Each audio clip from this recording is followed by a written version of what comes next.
Salut mon miracle et bienvenue sur Radio Gratitude. Si tu me découvres, Radio Gratitude c'est quoi? C'est un défi par jour, une pratique quotidienne de la gratitude pour retrouver plus de liberté, plus de souveraineté, et l'idée c'est qu'au bout d'un an, après 365 jours de gratitude, on soit tous ensemble sur ce chemin ingouvernable. On arrive au bout de ce mois de février, on entre dans la dernière ligne droite, ce mois consacré au lien, et aujourd'hui c'est un défi très particulier, je pense qu'il a son importance sur beaucoup de plans et il est très actuel. Parce qu'en ce jour 58, l'idée c'est d'aller faire la paix avec un camp. Alors je sais, c'est pas facile parce que on est dans un monde très polarisant, très clivant, et que la colère nous donne encore parfois l'illusion d'avoir de l'énergie. Pourtant aujourd'hui, je vais te demander de penser à un camp que tu supportes mal, que tu ne peux pas supporter, les pros ceci, les anti cela, ça peut être pro-Poutine, anti-Poutine, ça peut être pro-vax, anti-vax, ça peut être les normies contre les éveillés. Et bien sûr aujourd'hui, je vais pas te demander d'aller changer d'avis sur le sujet. Le but de la gratitude d'aujourd'hui, ça va être de ne plus réduire la personne, l'être humain, à une étiquette. On va rentrer un petit peu dans le détail, je vais t'expliquer la philosophie du jour, tu vas voir à quel point ce défi peut être puissant. J'espère qu'il va te plaire, que tu vas pouvoir l'incarner et puis le diffuser autour de toi. Allez, donc l'idée d'aujourd'hui, c'est vraiment de regarder autour de toi et d'aller te focaliser sur un camp. Un camp qui va te déclencher vraiment une réaction, qui va te faire réagir. Un type de camp, alors ça peut être la gauche, la droite, ça peut être les Trumpistes, les anti-Trump, il y en a tellement. Choisis ce qui te tient vraiment à cœur, Ça peut être aussi, les pro-GIEC, réchauffement climatique et les anti-réchauffement climatique. En fait, il y a énormément de choix possibles. Prends un camp en particulier. Celui qui, pour t'aider à choisir, celui qui te pousserait à écrire un commentaire épidermique que tu pourrais regretter dans quelques jours. Et aujourd'hui, l'idée c'est absolument pas d'être d'accord, l'idée c'est encore moins de devenir gentil avec un des camps. L'idée c'est d'arrêter, de couper, de tronquer la réalité. Pourquoi je te dis ça? Parce qu'un camp, en fait, c'est un raccourci mental. Un camp, c'est très pratique. Ça te positionne, moi ici, eux là-bas. Et cette ligne nette, ce confort, ça a un prix. Et le prix, le coût, c'est la déshumanisation. Quand tu fonctionnes avec ce raccourci de camp, tu ne vois plus la personne. Tu vois une étiquette. Et quand tu vois une étiquette, ton cœur se ferme en se croyant être protégé. D'ailleurs, observe à quel point ce monde fonctionne avec des étiquettes. Et à quel point ça déshumanise. Maintenant, si quelqu'un ouvre la bouche, tu lui mets l'étiquette complotiste, et c'est terminé, il n'y a plus de débat. La personne est invisibilisée, c'est terminé. L'étiquette l'a écrasé. Mais il en est de même pour démocrate, pour écolo, pour militant, pour chef d'entreprise. L'étiquette, ça raccourcit, ça fluidifie, ça accélère ta pensée. Et ça efface totalement la personne. Et donc avec une étiquette, ton cœur se ferme, et là, le sentiment de se protéger, mais ce qui est dingue, c'est qu'en fait, en hissant des murs comme ça, bien droit pour faire des cases, en fait, il s'enferme et il étouffe. Et c'est quoi le fonctionnement qu'il y a derrière? En fait, quand on est blessé, quand on est fatigué, épuisé, quand on fait face à une épreuve et qu'on a besoin de sens, le mental cherche du solide, de la solidité, une base sur laquelle s'appuyer. Et c'est vrai, généralement dans les crises, quand tu es impuissant, tout ça, le mental va chercher comme un réflexe, quelque chose de solide. Et le camp, c'est du solide. Le camp, en fait, c'est un mur. Eux, nous. Mais le souci, c'est qu'avec tous ces camps, avec tous ces murs qu'on dresse, en fait, on a le souffle coupé, on asphyxie un peu, on manque d'air. Parce qu'en fait, la vie rentre pas dans des cases. Si tu regardes bien, un humain à la base, un individu, c'est tellement contradictoire. C'est un mélange de plein de choses. Un mélange de fatigue qu'on voit pas forcément, d'un amour qu'on ignore complètement, d'une peur en lui qui est déguisée en certitude, en suffisance. Rappelle-toi, tous ceux qui pensaient savoir mieux que les autres, en fait, probablement en pleine crise étaient plus que terrifiés. Et donc pour rentrer, ça y est, un petit peu dans l'exercice d'aujourd'hui, on va avoir besoin de précision, pour aller un petit peu appréhender cette notion de camp, on va l'incarner en une seule personne. Donc je veux que tu choisisses une personne réelle du camp que tu as choisi. Hein, si par exemple c'est les pro-vax, tu prends quelqu'un de ton entourage qui incarne tout à fait ça. Comme ça, ce n'est plus eux, ce n'est plus ils, c'est une personne, une vraie personne. Et l'idée, c'est que tu vas aller chercher en elle quelque chose d'indiscutablement humain, quelque chose d'indiscutable. C'est ça la clé. On va pas aller se dire finalement elle avait peut-être raison. Non, on va partir sur un autre registre. Ce qui est indiscutablement humain, par exemple, c'est la peur de perdre ses repères. Ça peut expliquer certaines réactions durant certaines crises. Ce qui est aussi indiscutablement humain, c'est le désir de protéger ses enfants. Bon, même si on a vu que dans les dernières crises, il y avait des moyens d'expression assez étranges pour protéger les enfants, mais ce qui est indiscutablement humain, c'est peut-être de croire des informations tomber verticalement sans les vérifier. En tout cas, ce qui est indiscutablement humain, ça peut être l'épuisement, la fatigue d'un monde qui va trop vite. Ça peut être de la honte aussi qu'on cache derrière de l'agressivité. Ça peut être juste le besoin d'être quelqu'un de bien. Je vais même plus loin, je fais le pont avec mes pelotes de laine. En tout cas ma dernière. Sur toute la dernière, j'ai mis au point en fait finalement une métaphysique du refus. Puisqu'être libre dans cette société finalement, c'est être capable de dire non sans être détruit.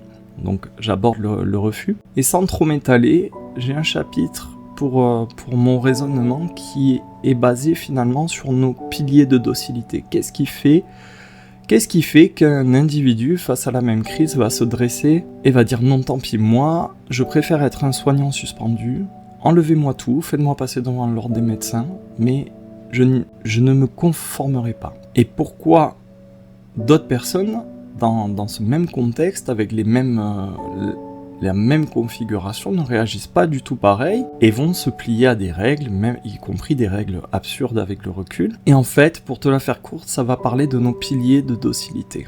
On a tous finalement des segments, des conditionnements qui nous ont rendus plus ou moins conformes de différentes manières. Ça, c'est indiscutablement humain.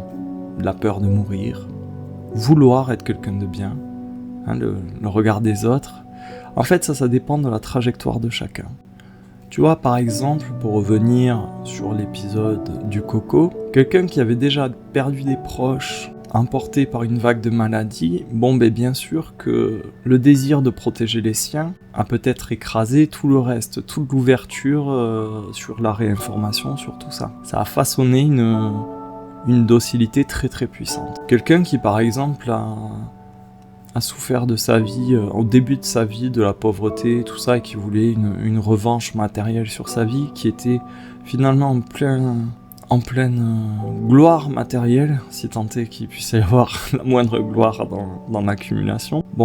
La personne, si on lui dit, écoute, si t'as pas ton petit QR code, si t'as pas tes X doses de la soupe génique qu'on propose, ton petit jeu s'arrête, ton crédit IMO s'arrête, ton cabriolet tu l'oublies, etc., etc.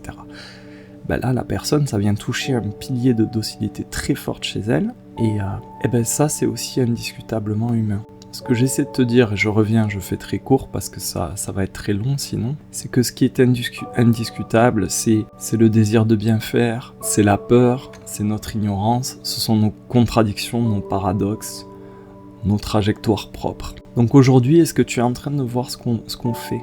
On n'est pas du tout là pour valider une opinion, on est là pour reconnaître qu'il y a une racine humaine à la base. Vivante. L'idée, c'est de retrouver l'humain qu'il y a sous l'étiquette qu'on a plaquée, sous le cliché. Ce que je veux te faire faire aujourd'hui, c'est que tu arrives à toucher ce qu'il y a d'humain chez l'autre, chez la personne que tu as choisie. On va passer sous cette guerre de surface, sous les slogans, sous les punchlines, pour arriver vraiment au niveau où la vie tremble un peu avec des « j'ai peur, je veux être en paix ».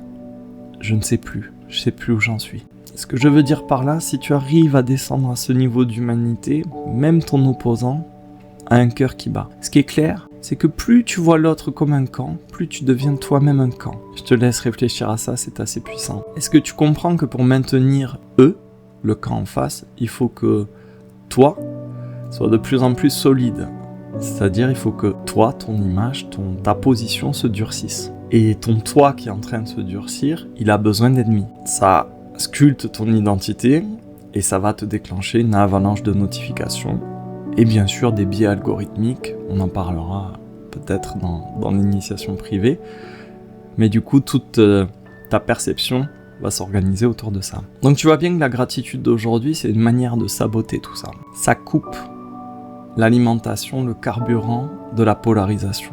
On arrête ce clivage. Ça t'invite pas du tout à être naïf, au contraire, tu vas garder ton discernement. Tu peux et tu dois garder tes limites, comme tu peux dire non, t'éloigner, te protéger, voire même dénoncer. Mais ce qui se passe, c'est que tu le fais plus du même endroit. Avant, tu le faisais depuis un espace de mépris.